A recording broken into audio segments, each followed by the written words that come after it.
Thank you so much for inviting me.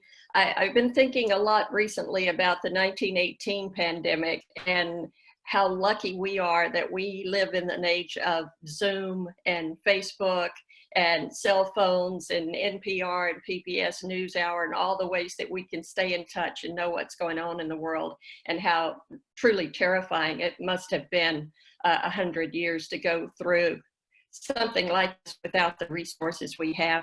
So I'm glad I can be with you here today.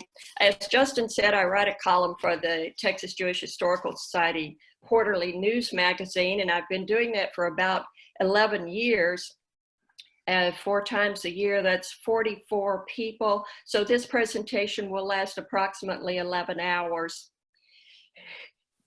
Actually, I think we can cut it down a little bit from that, and maybe we can come back and look at some more people another time.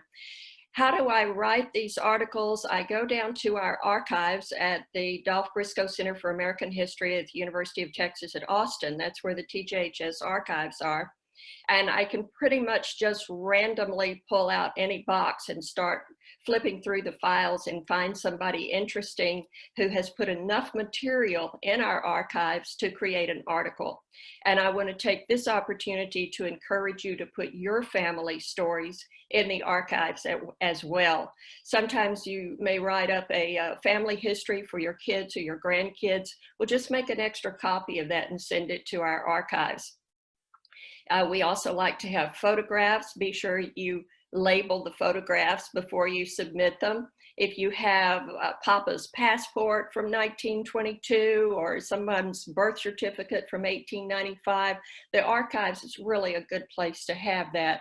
You know, we sometimes think we want to save that for our family members, but hurricanes happen, floods happen, silverfish, humidity, all kinds of things can damage the precious documents that you have.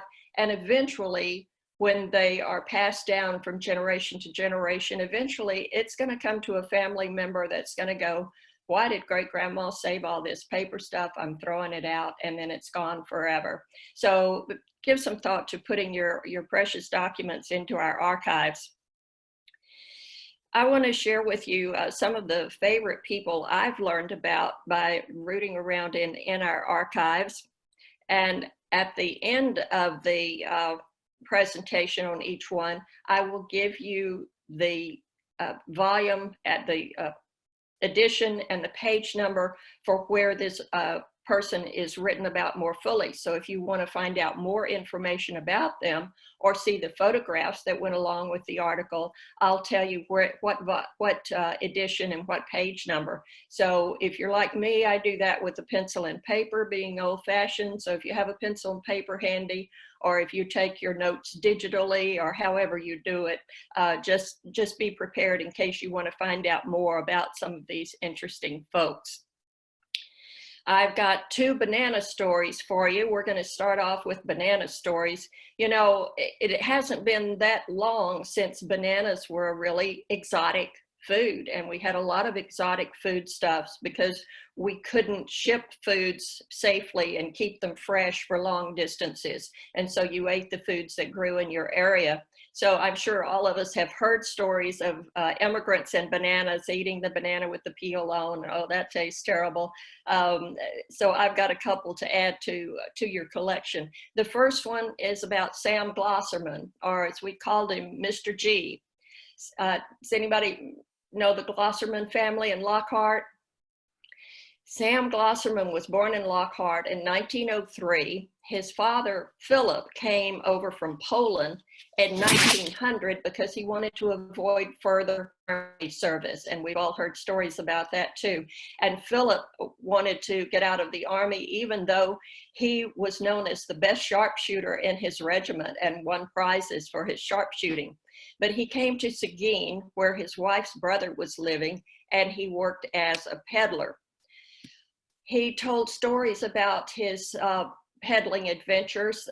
If you're traveling around in the countryside in those days, it took a long time to get from place to place. So you would often overnight at the farmers, sleep in the barn, they'd feed you supper, they'd water your mule, whatever you needed, until you went on to the next farmstead.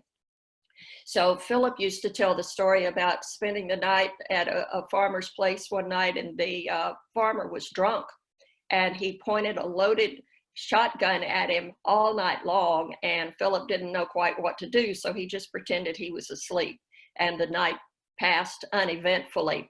But he was happy when he got the opportunity to open a fruit stand in Lockhart, and he didn't have to travel around that way. Sam was their first child born in America, and he was known as a salesman. He was in sales all his life. He worked in his father's fruit stand from the age of 4. His job was to take a box of peanuts down to the Carter Hotel every Saturday morning and sell them for a nickel a bag. Well, by the time Sam was 6 years old, he had graduated to the newspaper business. And by the age of 7, he was the agent for the Houston Chronicle in Lockhart. The train comes through town, throws off a bundle of newspapers, and Sam's job was to repackage them and deliver them and collect the money, and he did all of that from the age of 7. The fruit stand prospered and became a grocery store, and Philip brought in a refrigerated carload of bananas. Sam went to the station and ate bananas until he got a stomachache. I ate a banana when I was a kid, and it was so good. I ate another banana and I got sick, and it was 40 years before I'd eat another banana, and even now I only eat half a banana. So I have great sympathy for Sam eating so many bananas that he got really sick. One of the things that happened in Lockhart was when President Taft came to visit for a lecture series, and Maurice Glosserman, Sam's brother, was in charge of the menu for President Taft's visit. And so he designed a very eloquent menu of squabs on toast. And then President Taft told him he was a vegetarian. So that didn't work out too well. Lockhart was a Wild West town when Sam was a boy. Everybody came to town on Saturday, and you walk around the square and socialize, do a little shopping, and eat barbecue. Even back then, Lockhart was known for its barbecue. Sam was interviewed once, and he said, people used to go around and around, walking around the square, having the time of their lives, people in boots, people in wide-brimmed Stetson hats. When it rained, it was muddy, and it was awful. This was really a wild town. I used to stand on Dad's corner and see one fight after another. Sam also remembered the time the sheriff and a constable had a gunfight on the courthouse steps. So those were exciting times. Philip and his sons opened a variety of businesses in Lockhart, and the best known is Sam's Glosserman Chevrolet, which is still in business after over 90 years. And his employees called him Mr. G. When Sam was in his 80s, they tore down an old building in Lockhart, and inside they found a canceled check for a couple of dollars for a suit of clothes from Glosserman's clothiers. They showed the check to Sam, and he said, I remember that suit. Sam lived to be 86 years old. If you want to learn more about Sam Glosserman and the Glosserman family, this story was in the July 2010 edition, page 7. You can go to the TJHS website, txjhs.org, and click on the button that says News Magazines, and all our new news magazines are on that website, txjhs.org. And there's a lot more there too. In fact, there's some about our travel programs. I'm also the travel chair. We were going to Poland in September. We're not going to Poland in September anymore, but we have been to Cuba 3 times. So you might want to check out our travel program for the future. Okay, there are a lot of peddler stories like Mr. Glosserman, and I'm sure we've all heard stories where you start with a pack and then you get a cart and then you get a wagon and then you get a store. And that's fairly typical. One of the peddler stories that stuck with me was about Morris Rosenwasser, who coincidentally was also from Lockhart. He had a wagon, and he went all over South Texas from farm to farm, and these remote farms, you can imagine that he was a welcome sight. It was a good to see the peddler come to visit. And then the family would water his mule and they'd feed him. And at one stop, it started to rain. And it rained and rained, and the water's pouring around. And this farm was surrounded on two sides by creeks. And the creeks rose, and he couldn't get out. He had to stay there. And he stayed with that family for a week. And for 7 days, they ate nothing but hominy. Morris wrote that he never wanted another bite of hominy for the rest of his life. If you want to learn more about Mr. Rosenwasser and his family, that's in November 10. Now here's the other banana story. Meyer Doppelmayr was born in Germany in 1823 or 1824, and he came to the United States when he was 19 years old, and he became a citizen in 1850 while he was living in Marshall. Is Mark on the presentation yet? Mark Carroll? Anytime I need to know something about Marshall, I get in touch with Audrey Carroll. You probably know Audrey. So Meyer Doppelmayr came to the U.S. I was muted. Now you're muted. Audrey's actually on the call. Audrey Carroll's on the call. Oh, all right. Hi, Audrey. Audrey's my go-to person for anything I need to know about Marshall. Okay, so Meyer came here, lived in Marshall, and he and his brother Daniel had the first Jewish business in Marshall, a confectionery. And Daniel served in the Confederate Army. Meyer owned a hotel in Jefferson, and unfortunately it burned to the ground, and he moved to Sherman, where he had a general store. In 1904, he started importing bananas, and they started calling him the Banana King. He sponsored a banana festival for the children, and he was very conscientious about doing this. He went to the local doctor and said, is it okay for the kids to eat bananas? Is it unhealthy? Is it a good thing for them to do? And the doctor assured him that you could eat as many bananas as you wanted, and that was fine. And so he let the children eat all the bananas they wanted.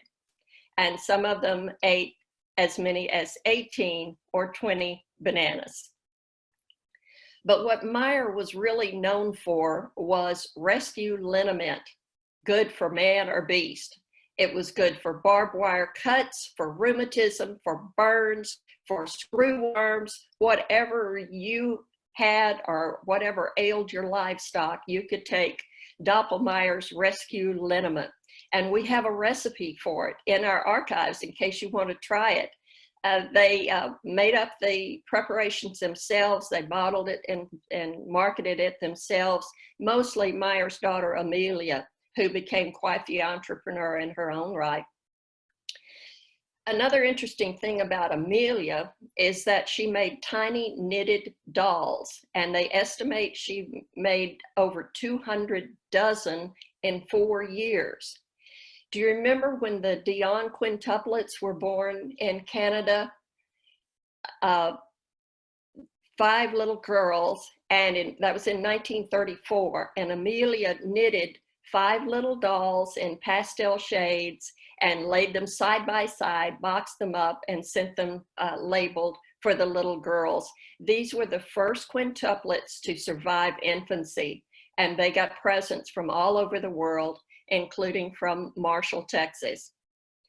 If you want to find out more about Meyer Doppelmayr and his family, that's in the December 2016 news magazine on page 12. Oh, I did not stop for questions, Justin. I'm sorry, I forgot. Does anyone have questions about the Doppelmayrs or Mr. G or the Rosenwassers?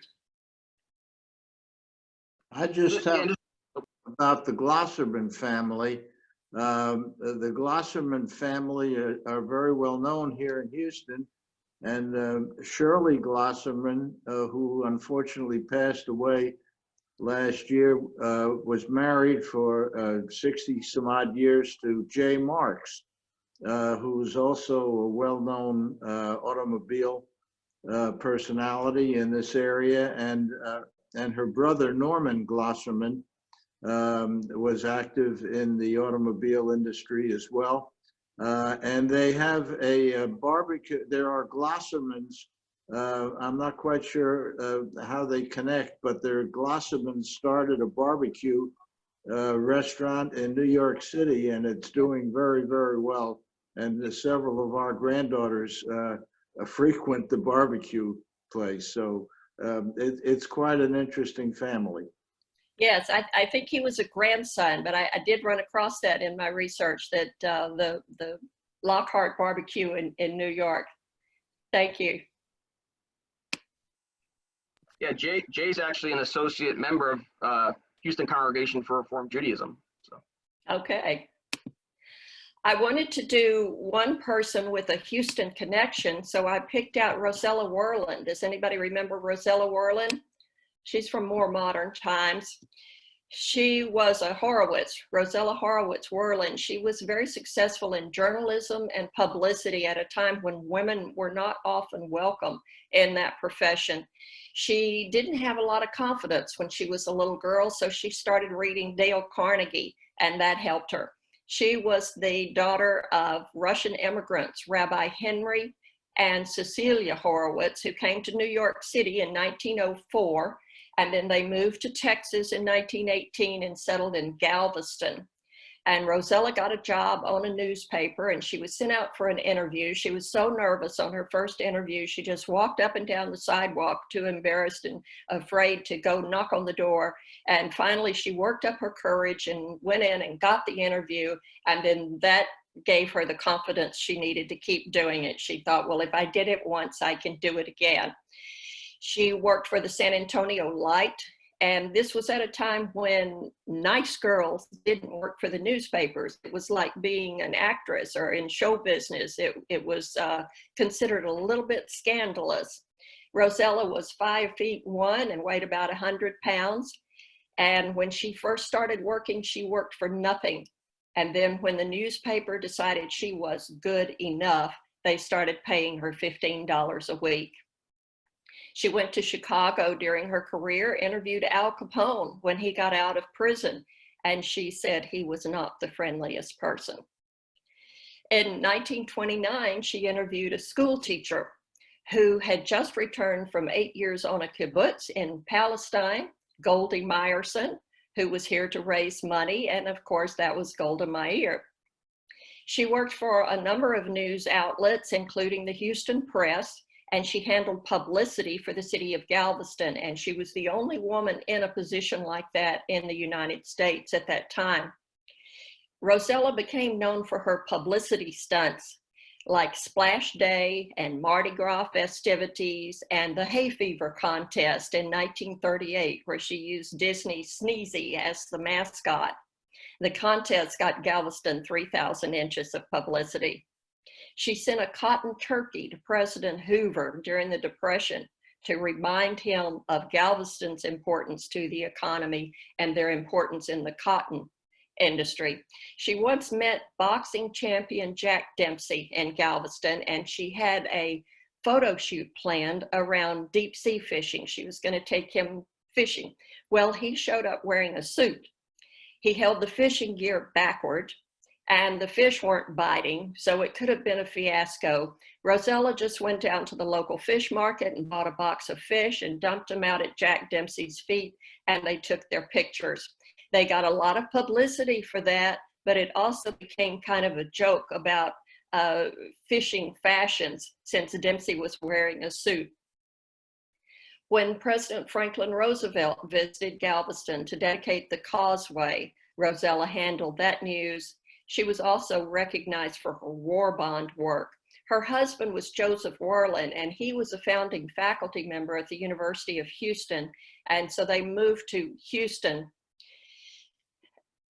and she started her own agency there. The Women in Communication honored Rosella at the Press Club for her 50 years in the business. In 1979, she received the Woman of Achievement Award of the National Federation of Press Women.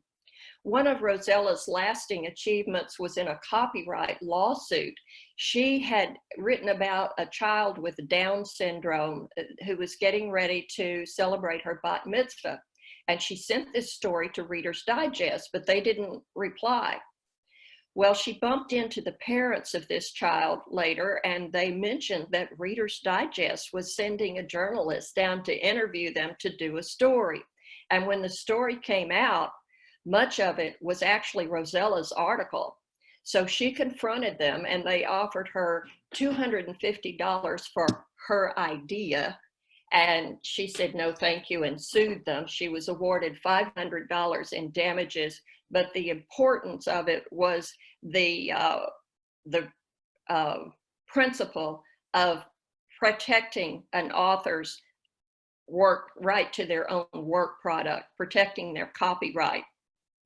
Rosella wrote columns for several newspapers, including the San Antonio Light, and her column on the Galveston News was called Ramblin' Round with Rosella. She received a lot of awards and was instrumental in many charity campaigns. She died in 1985 at the age of 82. If you want to know more about Rosella Whirlen, that's from the May 2015 issue, page 14. Any questions about Rosella or comments? I want to tell you a little bit about the Shapira Hotel in Madisonville, Texas. I want to cover people from around the state, because when TJHS meets for our quarterly meetings, we meet in different towns all over Texas, and we have yet to find a town that has no Jewish history. And so we meet in a lot of small towns. One of my favorites was Calvert.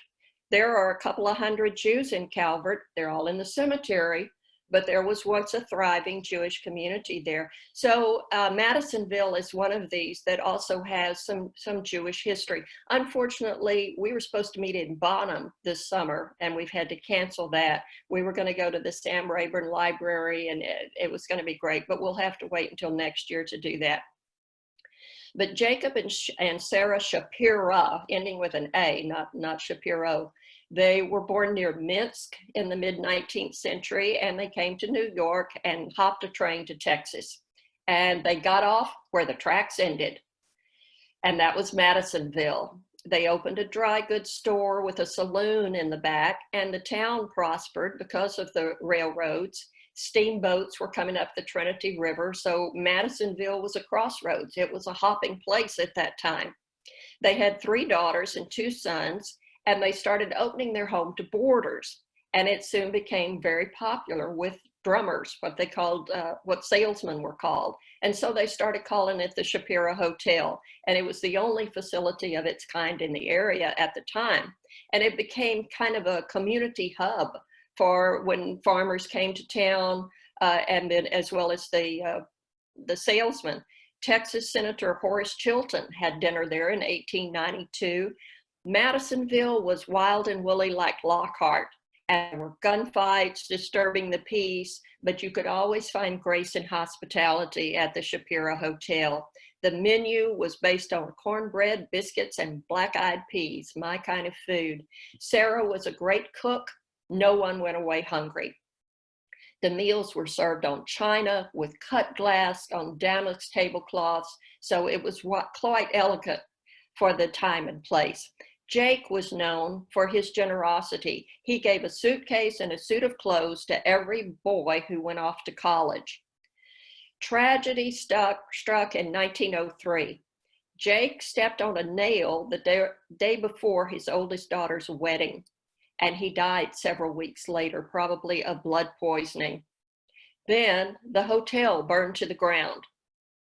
Sarah was alone raising these children, but she decided to rebuild, and the new hotel opened in 1904, and it was one of the most lavish buildings in the area. The interesting thing about the building of it, it was Victorian and Queen Anne, and it was built from 2 kits ordered from Sears and Roebuck. And they faced each other and then had a connecting portico. It had 16 guest rooms, but only the owner's suite had indoor plumbing. It was often described as, quote, a gingerbread house the size of a Swiss castle in the Alps, or an angel food cake with cherries on top. And there are some pictures of it in the article. The town's original telephone booth was, and still is, located at the hotel. So that made it even more of a stopping point for everybody, because at that time it was the only telephone in town. Sarah served dinner family style on a big oak table, and it seated 26, and there might be 25 dishes. Sarah loved to cook. After dinner, the guests would join the family in the parlor or on the veranda. Their elder son, David, masterminded the construction. He was the first cashier and later the president of First National Bank in Madisonville, and people described him as a whiz kid, but others described him as a slick duck. He accumulated a mountain of debt and he vanished, and it broke Sarah's heart. She placed newspaper ads, tried for years to find him. She never found him. She used Jake's estate to pay off her son David's debts. Sarah ran the hotel until 1922, and then she joined her son Meyer, who had opened a hotel in Crockett, about 140 miles away. They leased the Hotel Shapira out at first, and then they sold it when Sarah died in 1925, and it deteriorated steadily, as you can imagine. But then in 1978, new owners bought it and restored it, and then it changed hands again a couple of times until 1999. And you can still stay there. It's at 209 North Madison, just north of the town square. And as you can imagine, with a hotel that old, there are a lot of ghost stories surrounding the hotel. The third floor is supposed to be haunted by Jake and Sarah, according to the Historic Hotels of Texas, A Traveler's Guide. And the Houston Ghost Tour performed a murder mystery dinner theater there in 2013. It is claimed dishes break for no reason and things fall off the walls and voices can be heard in empty rooms. So by all means, go visit the Shapira Hotel when we can go visit any place. Any questions on the Shapiras? One of my favorite families that I've learned about are the Den brothers of Bay City. Does anybody know the Den brothers? Yes, I do. I worked with one of them. Oh, really? Which one? Steve, with Oh, Young Judea. yeah. Steve Wynn. Yeah, he was the son. And Brian lives in Israel, and he's a friend of my children. Right. Oh, great. Well, then you'll enjoy this. There might be something you didn't know about them. When I decide who I'm going to write about, it has to be somebody that there's enough information in the file box to write about. I come home and ask Mr. Google and ask findagrave.com and pick up some more information. But the basic kernel of the story has to be in our archives for me to research it. Well, the Den brothers turned out to be so much material, I couldn't use it all. I ended up dividing it up into two different issues because they were so interesting, because one of the sons had done all these oral histories and put them on YouTube. So I could not only read about the brothers, I could see them, I could hear them, I could listen to their stories firsthand, and it was just such a treasure. So that's another idea for getting your family stories preserved. And he was a big help, sending me photographs and information. And the hardest part was finding where do you cut it off. So there were three brothers, Manuel, Herman, and Sidney, and a sister, Ethel, who was not involved with the family store. So I don't have as much information on Ethel. And Gertie. Oh, and Gertie. Gertie Gertie was in that family. Gertie was one of the wives, right? Gertie, I knew Gertie then, Yeah. and I met her brother's, her surviving brother from Baytown. Okay, from Bay City. Yeah. Gertie comes up later in this. Gertie comes up later in this story. Yeah. Their parents were Joe and Bertha, and they first came to New York in 1920. And when Joe showed up, he was in full Hasidic garb with the long beard and the side curls. And his brother-in-law said, "Joe, you can't walk around America looking like that." Of course, you could today, but then they were concerned about it. So he took Joe to his barber. Joe didn't speak English. So the brother-in-law took him in and gave him the work. And when he came home, his wife could barely recognize who he was.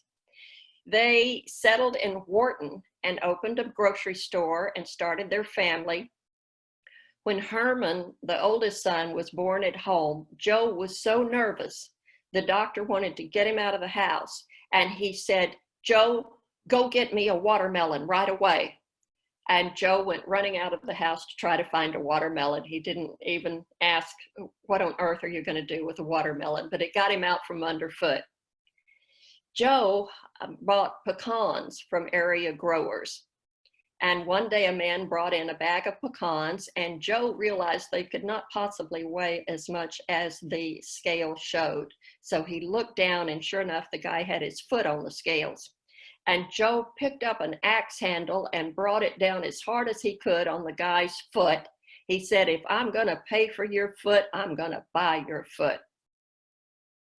There were so many good childhood stories and Army stories. It was hard to limit them for this presentation, but I have to tell you this one.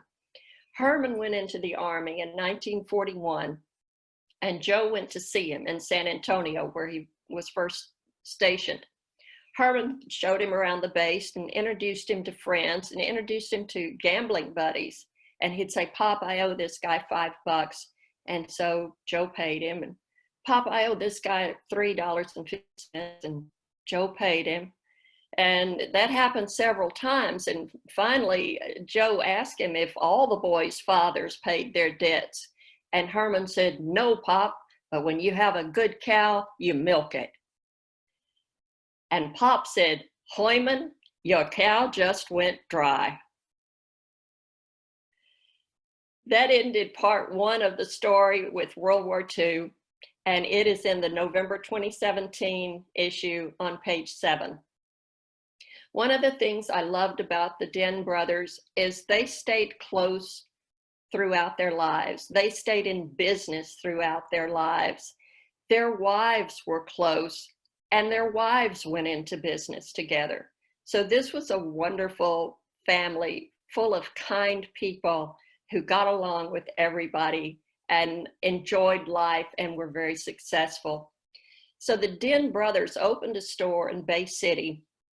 They started out after the war with GI surplus. A store went out of business, and so they bought all of their inventory, and it turned out to be mostly fishing tackle. And then they got a deal on a load of shotguns. I think it was Jackie Mason who said, "Jews don't hunt, we shop." And the Den brothers had never hunted or fished, and now they are running a sporting goods store. They dabbled in other areas, did other businesses, but mostly it was the sporting goods store. They started making trophies, and they could do the engraving.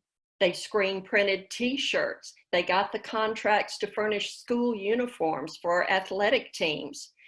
Sidney could restring your baseball glove, or he could burn your name onto it. So they found all kinds of ways to make this sporting goods business work and thrive. They used to joke at Christmas time, you could find the brothers standing around the cash registers singing, "What a friend we have in Jesus." Unfortunately, something terrible happened in December 1958. The brothers were at a meeting of the Bay City Softball Association, and they decided to show the men some uniform samples. It was around 9:30 at night, so of course the store was long since closed. They opened up the store and surprised some burglars. The burglars marched them out at gunpoint and put Herman in the car with them and ordered the other 6 men into a separate car. And they said, "If you don't follow us, we'll kill Herman." Herman's car was low on gas. So they decided to pull over and commandeer the second car. But when the second car saw the gunman out on foot, they sped away. The gunman jumped back in the car and started chasing them.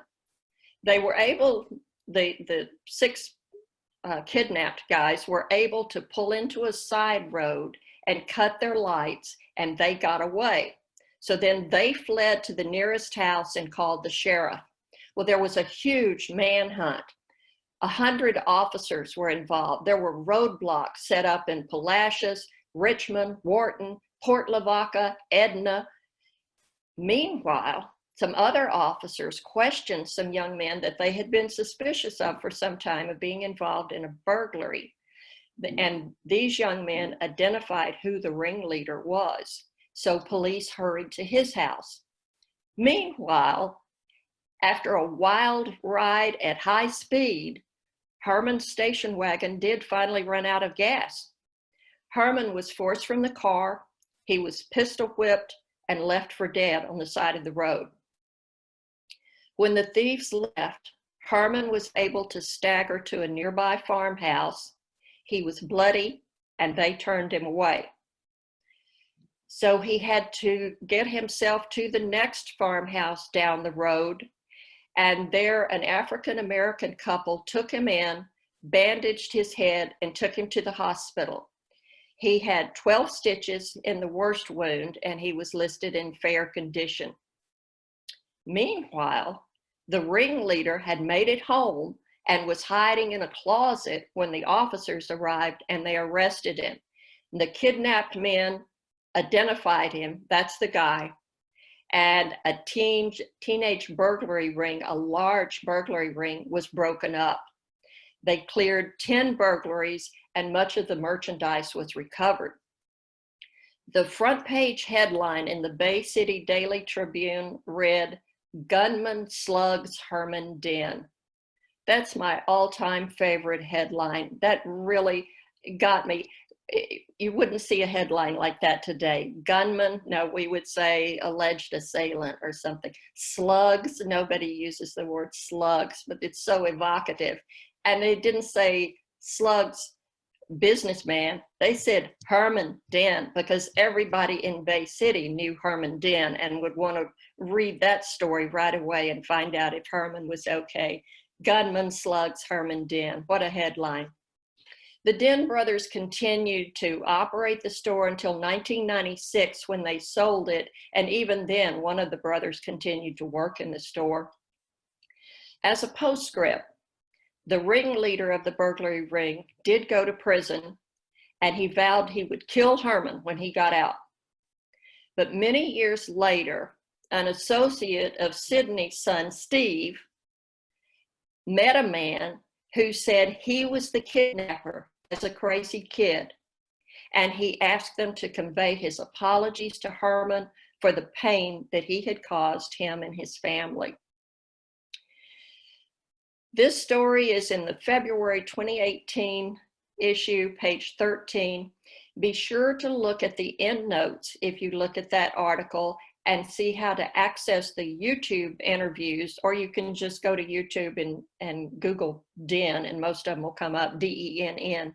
And there is one there of Sidney's wife, Gertie, playing the piano late in life. And Gertie played weekly concerts at 7 Acres up until the late 1990s. A fascinating family. Any more comments or questions about the Den family? You're absolutely right. Gertie played at 7 Acres. She loved doing it. She loved her brothers, and she always talked about them. And it was a very close-knit family, as you said. It was a privilege to know her. Yeah, I can imagine. Does anyone remember her from playing at 7 Acres, those that volunteer there? Yes, I do. Was also going to tell you that one of, I think Sidney's son, Meyer, was the mayor of Bay City at like 18 or 19 years old. Yes. Yes. Yeah, the whole family has done a lot of interesting things, and that is in the article about him becoming the young mayor. I saved my favorite subject for last.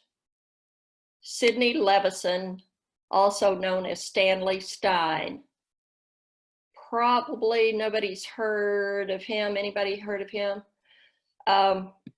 Sidney Levinson was born in 1899, and he grew up in Gonzales, where his family had a store, and in Bernie, where his father had a drugstore.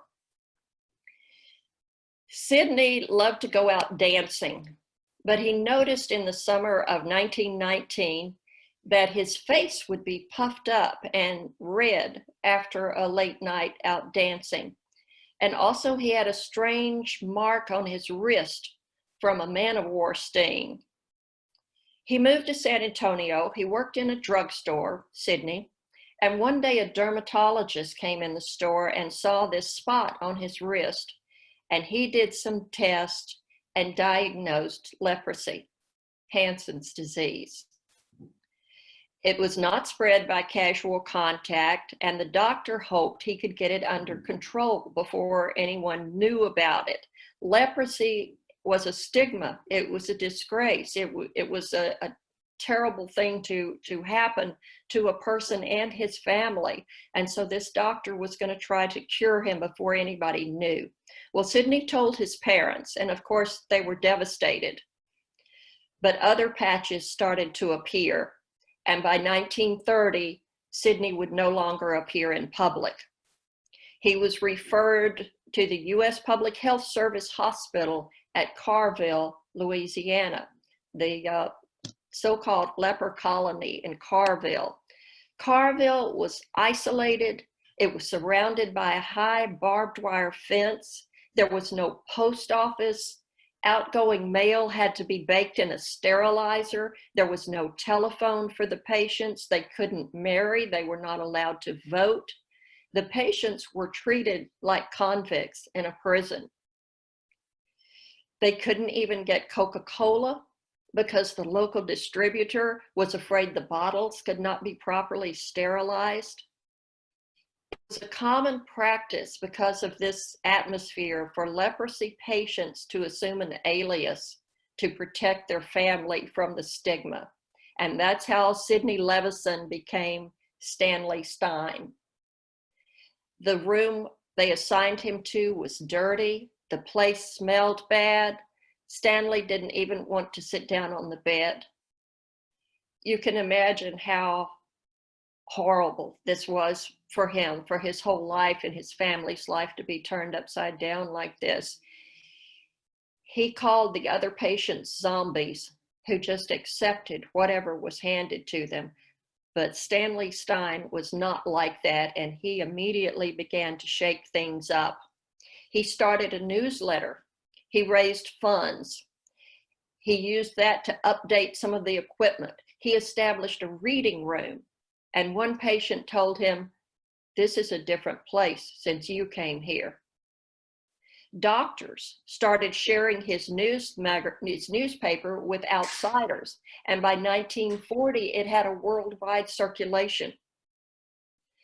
He brought the telephone and the post office to Carville. The road was paved. The barbed wire was removed. Patients were allowed to marry. A modern hospital was built. He urged research and new treatments were developed. He got the encyclopedia publishers to update their entries on leprosy. He attracted the attention of Tallulah Bankhead. Everybody remember Tallulah Bankhead?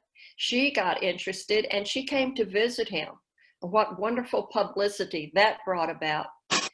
Stanley also had a girlfriend in the camp for 4 years, so he did find love.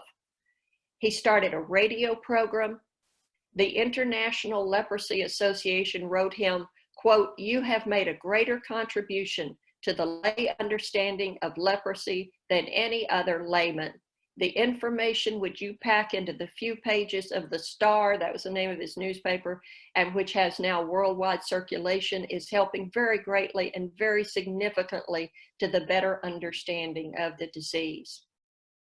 Meanwhile, Sidney's mother, or Stanley's mother now, had explained his absence as a nervous breakdown and that he was in a sanitarium. But he had this radio broadcast, and a cousin of his heard the radio broadcast and figured out that this was actually her cousin, Sidney. And she contacted him, and she told him that they were proud of the work he was doing, if he really was Sidney Levinson, her cousin. And this was such a relief to Stanley, as you can imagine, as he no longer needed to feel separated from his family and to know that they actually considered him a hero. There were new treatments developed, but they came too late to keep Stanley from going blind. An inmate in a Massachusetts prison offered him one of his eyes, but the doctors determined that a transplant would not work. In 1952, Stanley had gone 12 consecutive months with negative test results, and that was the gold standard for when you might be released. But an overzealous doctor blackballed his discharge, vetoed his discharge, and Stanley fell into despair. He was allowed to go to public speaking engagements, however, and he was going to speak at the American Legion in Dallas. And this was the first time he'd been in Texas in 20 years. And they had a driver for him. And he asked the driver if he would return to Louisiana from Dallas by way of San Antonio. And the driver did it. He had thought he would never see his mother again. So he had a joyful reunion with his mother. Stanley wrote the story of his life, Alone No Longer. Alone No Longer. And I was able to find a copy of the book. It's out of print, but I found a copy through the interlibrary loan. He said his philosophy was to make the best of each day and not grieve over yesterday or be overly concerned about tomorrow. And as editor of his little newspaper, he had interviewed Edgar Bergen, Helen Keller, and other prominent people. He received awards for his contribution to knowledge of Hansen's disease. He died at Carville in 1968 and was buried in San Antonio. His story is in the July 2013 magazine on page 1. And his autobiography is called Alone No Longer by Stanley Stein. Any questions or comment about Sidney Levinson, Stanley Stein? Oh my. I just went to Arizona. What's happening here? Barbara. Yeah, I know. I tried to add a picture and it didn't work. Ah, well, it's interesting. Okay. Monument Valley in Arizona, in National Park.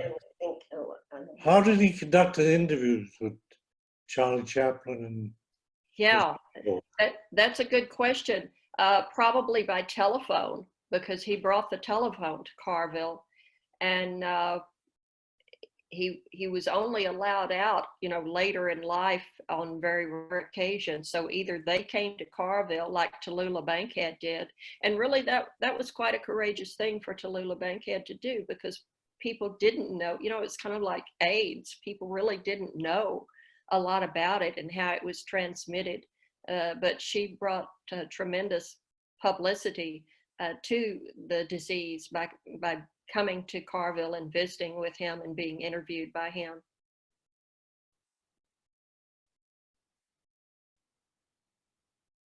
Okay, that's been about an hour's worth, probably enough. Are there any other questions or comments or on Texas? I invite you to join the Texas Jewish Historical Society. How many of you are already members?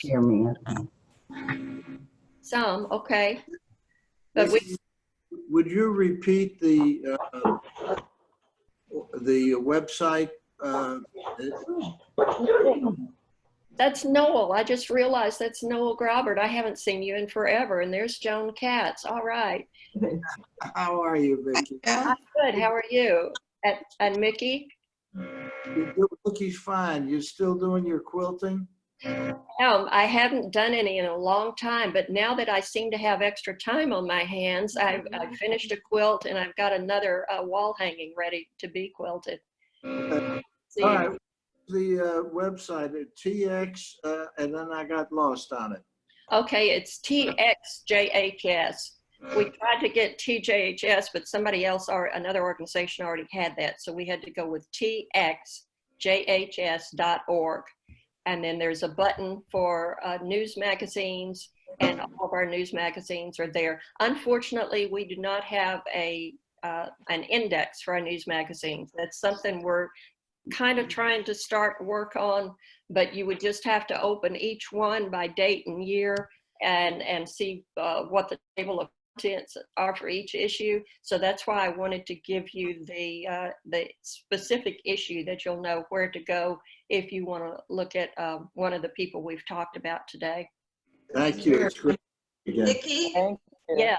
are you in any kind of collaboration with Dr. Josh Furman through Rice? No. Because he does a lot of genealogy and technicology and all that, but he may also have an intern for you that might be willing to help you categorize and organize, etc., through the Rice University. So I'll send Justin the information to give to you. Okay.